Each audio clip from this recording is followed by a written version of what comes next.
afternoon, Earth Anchors, and welcome back to my garden.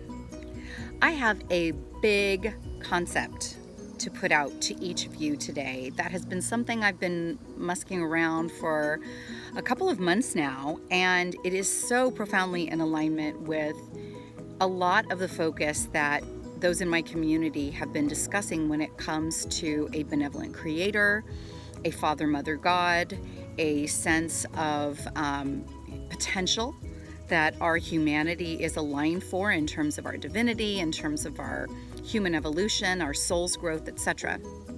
And it absolutely ties in beautifully with Earth Anchor principles, for which I am an enormous advocate, support, and am living and embodying to the best of my ability daily. So here's how it goes. We all know, biblically, we all know scripturally, that the very first covenant, commandment, occupation that was bestowed upon our originating ancestors, Adam and Eve, and in other texts, early humanity was to be stewards to a garden, stewards to the natural world, and to be gardeners and to grow things and to be looking out for sentient life. And many of us have strayed very far from that with big ag and becoming codependent on, food always being in surplus and at the grocery store. But I don't want to go into that. What I want to do is throw out a really big idea. Having a background in philosophy and studying philosophers and understanding that part of what it takes to be someone who can even consider themselves a philosopher, you really have to take the time to sit still. All of the greatest minds, Emerson and Thoreau, and I could go on, Walt Whitman, you needed to sit still in nature. You needed to be a good listener of humanity and all sentient life around you. You needed to ask big questions about yourself and your own behavior. And you needed to make relevant that and all things experienced to the nature of the universe, to cosmos, and to a creator. And ideally, we all want, we all seek, and we all would love to be secured with the idea that we have a benevolent creator.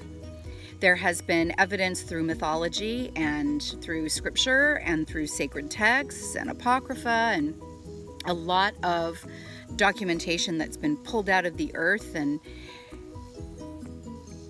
other places that have suggested not always a benevolent creator, not always a kind and loving force greater than ourselves that seems to be able to rule and reign.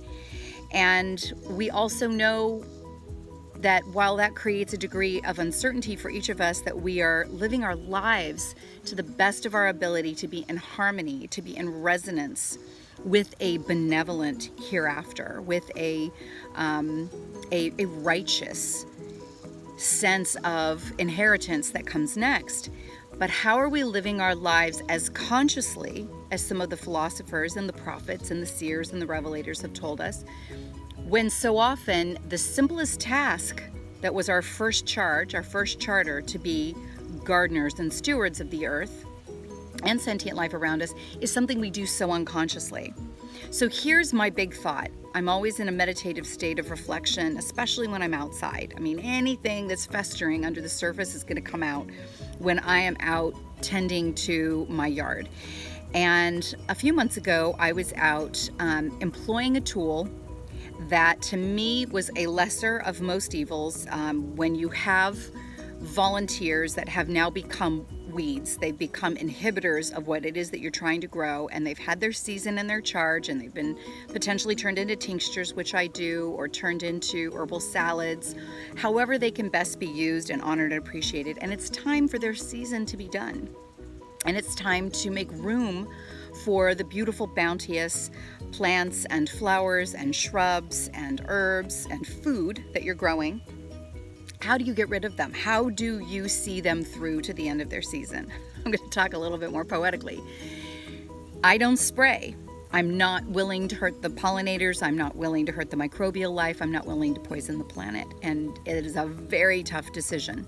Some organics can be used, but for those of you that do, permaculture concepts and organics, that there's very few things that you can use that cannot threaten or do some harm. So I'm out there with this other tool that some would say, that's equally a tool that can be abusively used. And you're right, it takes a lot of conscious thought, but it is a blowtorch of sorts. It is this long handle attached to ultimately a propane tank, and you walk around your yard after getting it very, very heavily wet, and you go for the root system of the things that are ready to be transmuted.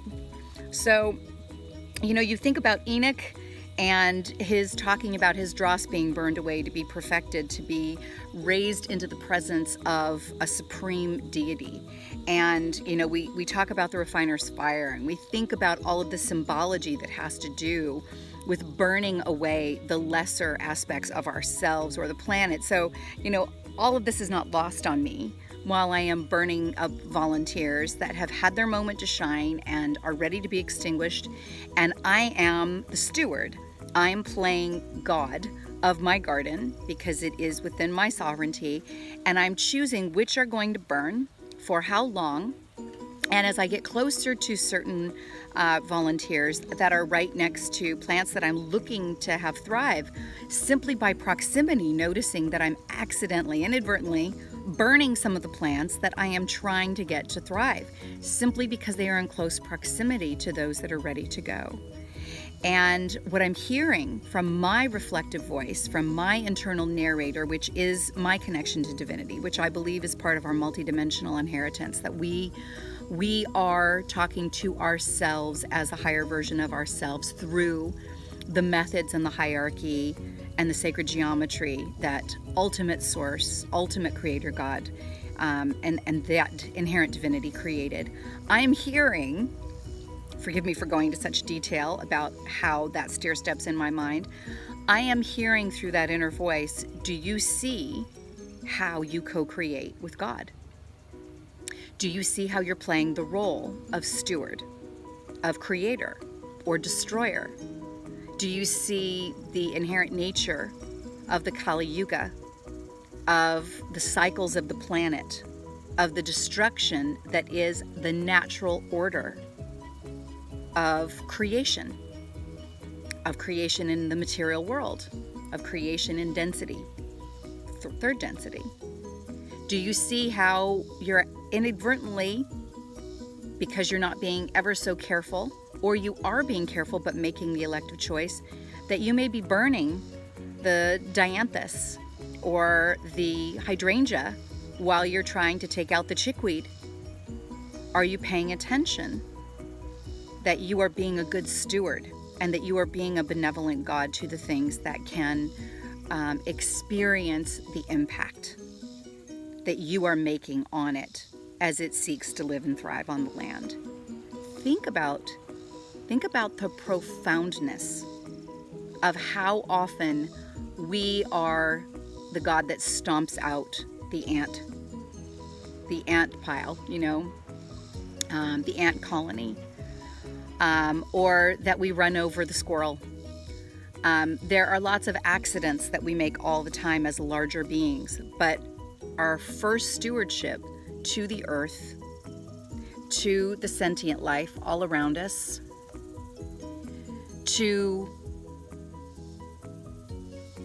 the heart and soul of the microbial life that feeds us in this earth, is constantly asking, are you a benevolent God? Are you a benevolent co-creator? Are you conscious not only of yourself and the way you're thinking, the mood you're in when you move around the earth, when you are in and out of crowds, when you're in and out of board meetings, when you're in and out of family dinner time, when you're in and out of your own garden, your own yard? What imprint, what resonance are you setting? And how are you impacting the ability to thrive of all life around you, starting with our connection with the earth?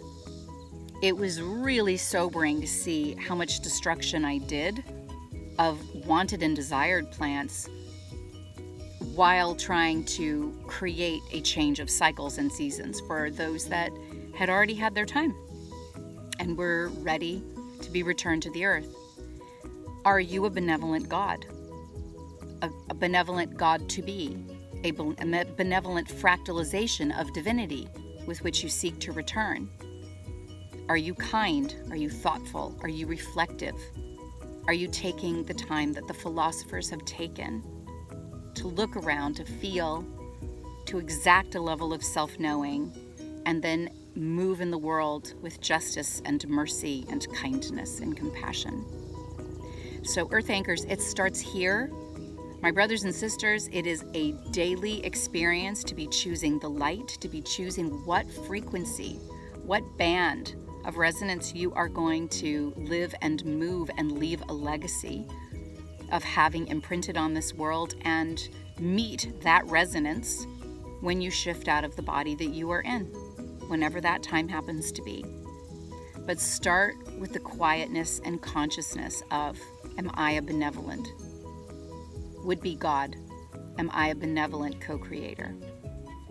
And spread the love, because from that there's going to become so much love and consciousness. I appreciate you listening. We are anchoring peace. We are Earth Anchors. Thank you.